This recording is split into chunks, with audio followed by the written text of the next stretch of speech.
Mushy, I need you, man. Come back. To be honest, I agree. I think that it is overall going to be very bullish for Bitcoin itself.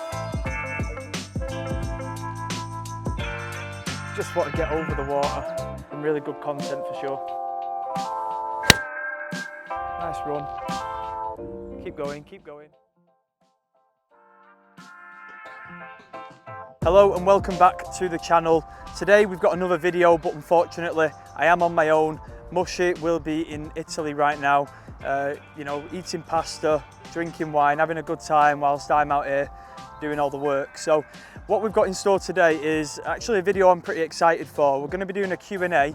I put out a tweet just a couple of days ago asking for your questions, and I'm going to go through pretty much all of them really. I'm going to discuss a lot of things about the market, about trading, and a little bit about golf as well. Now obviously we usually play a scramble, so me and Mushy will pick the best ball and we'll go from there and try and get the best score possible.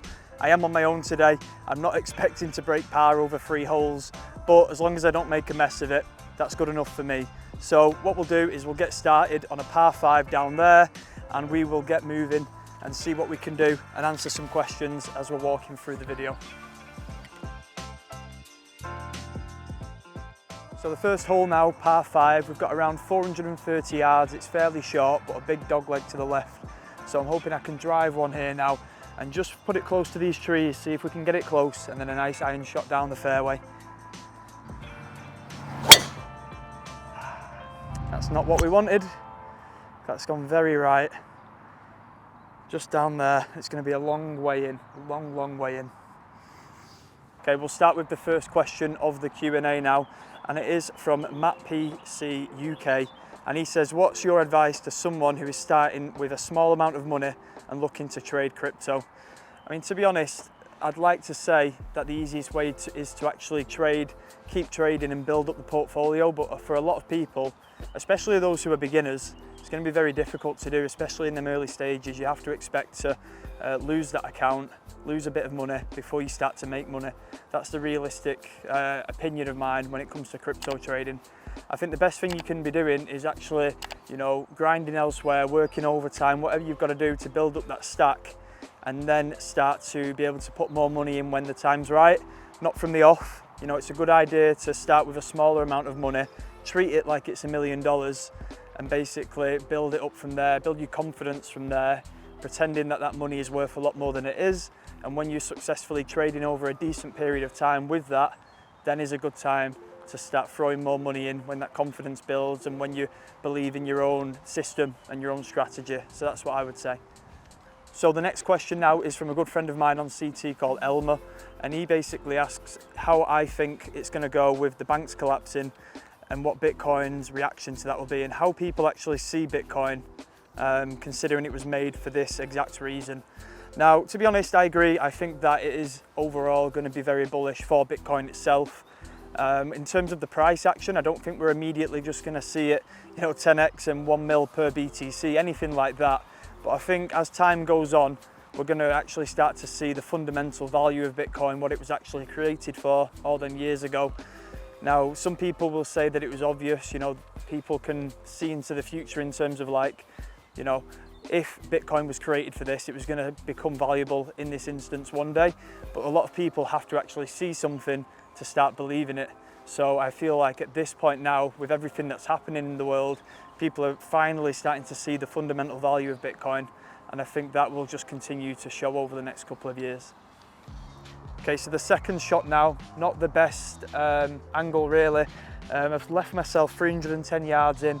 Now realistically, I know I'm not getting there, so I'm just going to lay up with a 6 iron, hopefully get it down the fairway, a nice roll downhill, and then it should leave me another iron, maybe a 7 or 8 in from that point. So see what I can do.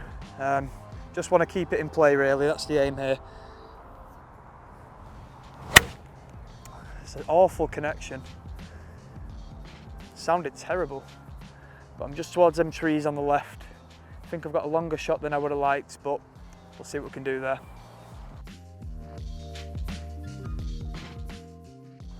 So yeah, as expected, I've left myself a little bit longer than I would have liked. Got about 175 in, so it's going to be a 6 iron again for me now. If I get this on the green, it'd be a miracle, to be honest. But if I can just get it down there and close, little chip on, and try and save a bogey. Something like that sounds better than making a complete mess of the hole. So, oh, that's gone into the fucking trees, man. Open the club face. That's a lost ball and a drop.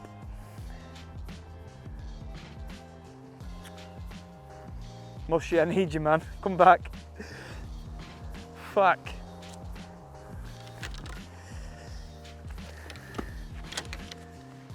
That's a score knackered anyway. So the next question now from Ensfin, and he asks, do you have an ideal risk reward when you're taking the trade?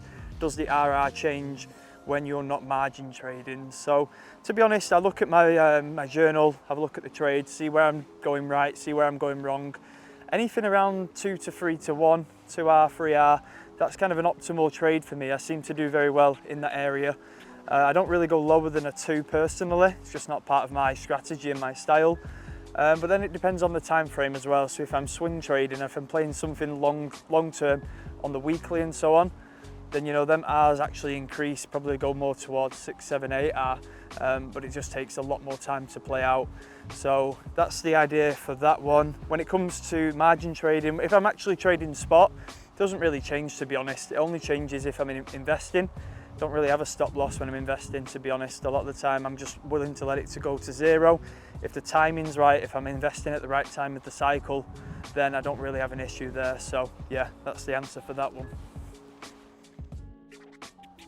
So I've got about 50 yards, I've had to drop it here now, so it's an extra shot unfortunately.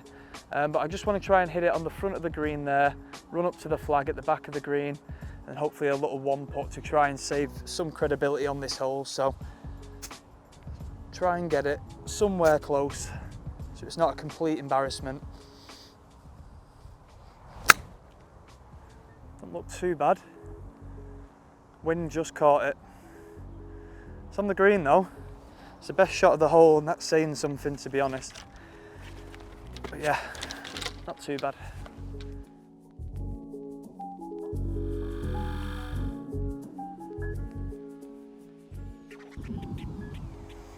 So I've counted up the shots. I think I give myself a 1-shot penalty. I'll have to ask a golf expert, to be honest. But with that, it leaves me on a bogey putt now. If I can pop this in for 6, that'd be great, but I'm more than happy to 2-putt now and walk away with a double after the hole that we've had. Bit hard, slow down.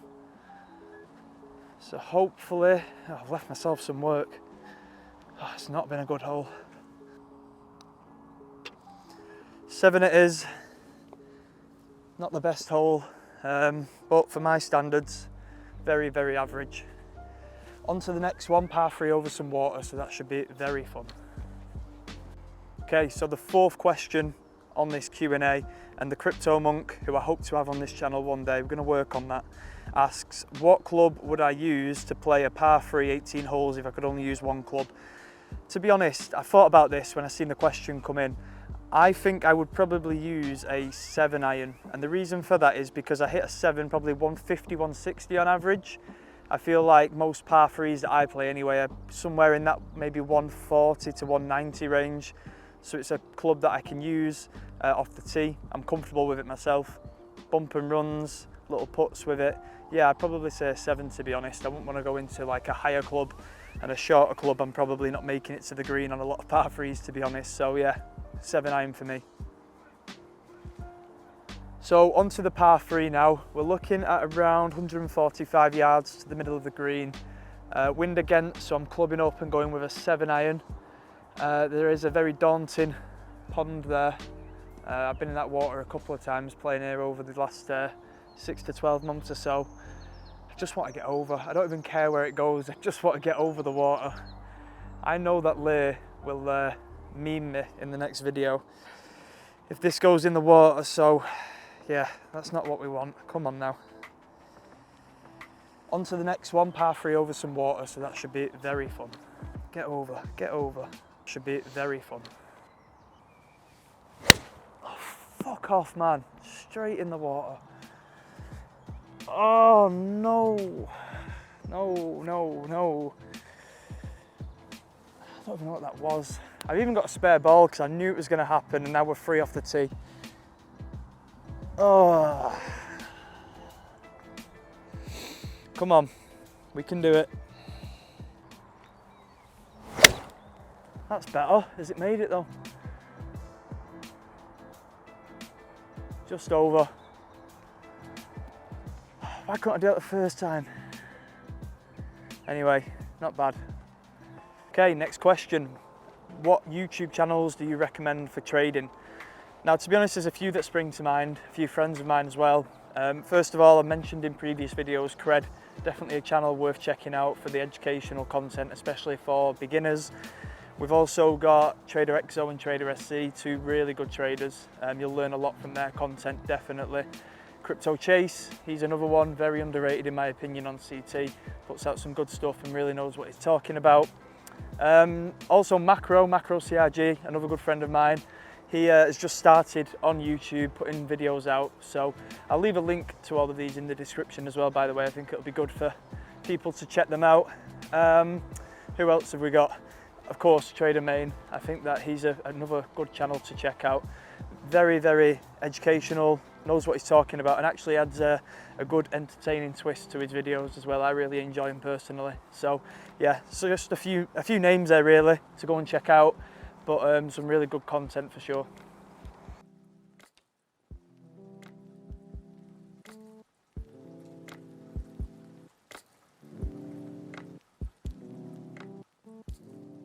Okay, next question from Gurav, oh no, how do I pronounce that? Gurav Gupta.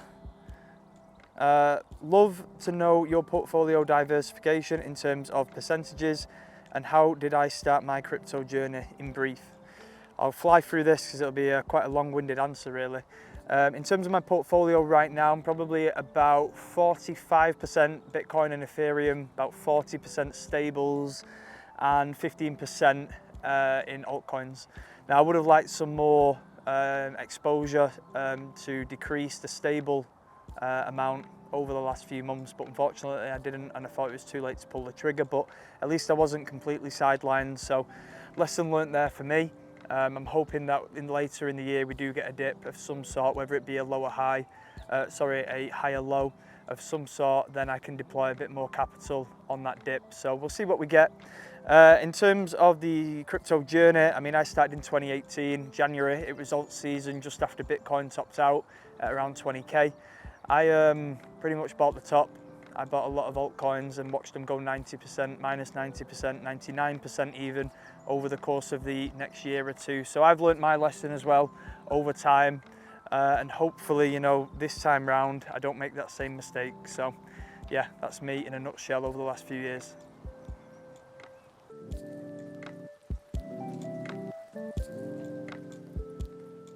So I've got a very tricky shot here. Luckily, the ball did roll down off the edge of the green, but they have kindly put these banks in just to stop the ball rolling into the water. So I've got away with it.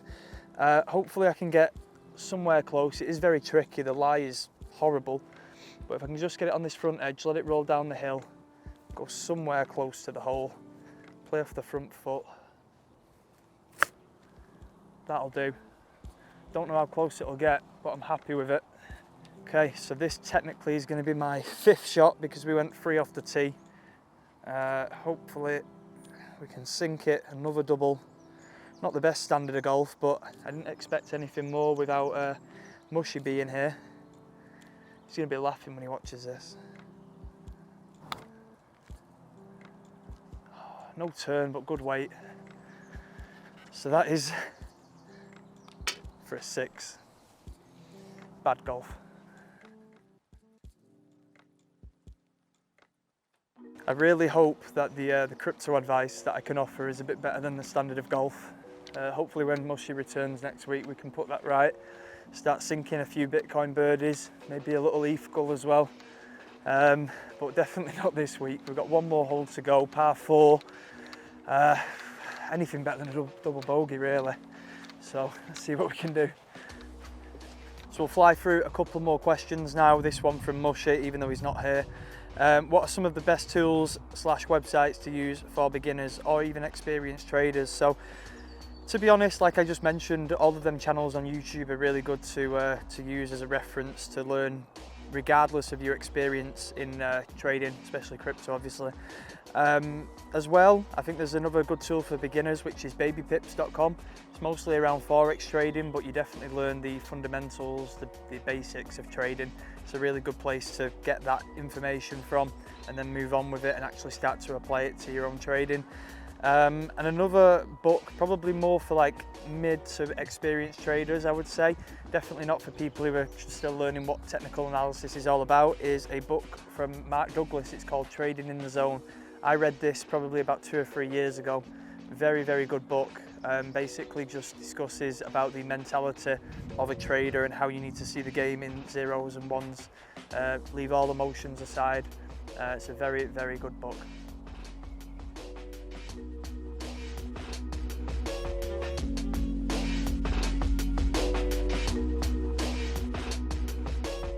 So whilst we're waiting for the group in front, I'm going to answer another question, and that is from Lee, and he asks, how do you see the channel developing?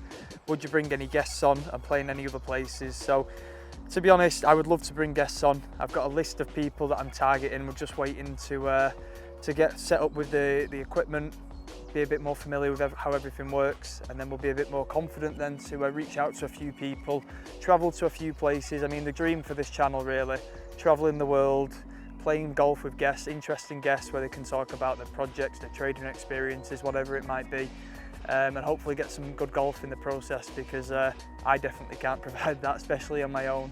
So yeah, I would love to bring as many people on as possible in the future, play in as many places. I do appreciate a good scenic golf course as well, so you can get around and hopefully do some trips and do that. But yeah, for now, just enjoy it. Enjoy filming content, playing golf, and hopefully me and Mushy can make something special of this. So yeah, we'll see how it goes. Okay, so last hole of the 3, par 4, 350 yards. Not the longest, but it is a bit of a dog leg to the right. I'm just going to play an iron, hopefully get it somewhere in the fairway and just lay myself up for the next shot, because I think if I go driver, you know, there's a lot of danger there to the right, and it's probably going to be too long before the pond that we have to approach. So more water, which is great for me, should be very fun. But yeah, let's just try and get it down the fairway, set myself up for a nice second shot. It's gone a little bit too right. It'll be okay there, but I'm not going to get over. I'm going to have to lay up on the second shot. Just didn't quite connect. But anyway, it's not lost. We move. So the next question from the boy Viking XBT. He says, why are you so damn handsome, both of you? So Mushy's not here, but I'll let him know that you want his number, mate. And I'll pay you later for that compliment. So cheers, mate. Appreciate it. Right, so ball landed here. Not the best tee shot, as I said, but it is in play. Realistically, I'm not going to be the hero and just flop it over these trees. There's absolutely no chance of that happening. So I'm going to be sensible, going to be very mature here. Just knock it out into the open, give myself a nice shot then to go over the water onto the green. So not the ideal second shot, but when you're you know, a 29 handicap, that's kind of the way it goes. And that's not a good practice shot. There we go. That's all I wanted. Slow down though. Yep, all good, perfect. Happy with that? That'll play. So there's only 2 questions left. It's been fun this actually, I've enjoyed it. We see you engaged in training and golf, so I think he means the gym there. Do you recommend these activities for traders, investors, and if so, how are they beneficial? I mean, to be honest, like if you're trading all day long, it's nice to get out for a bit of fresh air. It's good for your mental health and all that good stuff. So yeah, to be honest, I think it's beneficial for anyone. Traders aren't excluded from that as such, so I definitely recommend it. I mean, golf, you know, if you don't enjoy it, then I wouldn't force it. But any kind of outdoor activity and just getting away from the screens for a little while is definitely going to be beneficial for traders, especially people who are scalping all day long on the screens. So yeah, for sure, like get yourself out, go and touch grass, enjoy it. So it's actually a pretty good layup, I'm happy with that. We've got 125 over to the middle of the green. I'm not going to even look at this water, it's not there. Very fun. I'm really worried for that duck's life, but yeah, let's just get it over. Oh, pulled it, but it's over. Left hand side of the green, stop. Yeah, just in that ditch at the back left corner of the green. I mean, the main thing is I got over the water, so can't complain at that, but it's definitely not going to be a par hole, that's for sure. Can't do something special every hole like that first video. And we move on.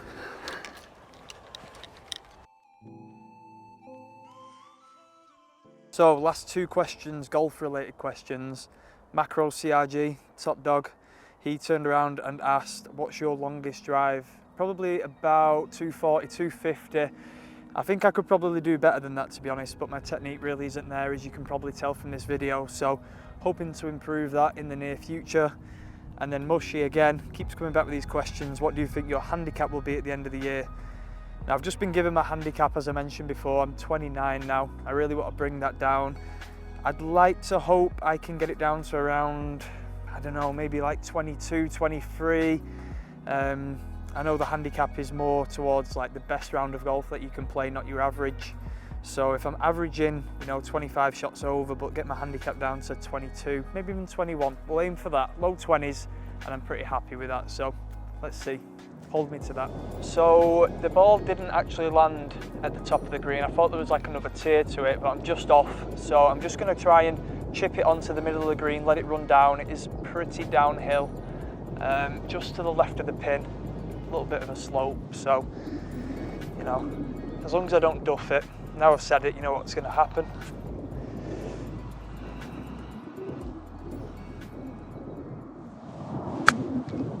Yep, spin out. Nice run. Keep going, keep going, keep going, keep going. I don't know. It's not easy. A little bit to the right, downhill. Let's see what we can do.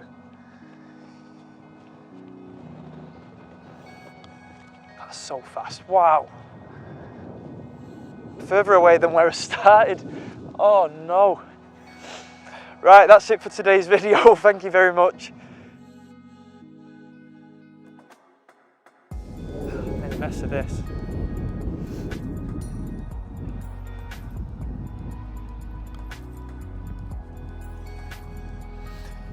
Oh. Well,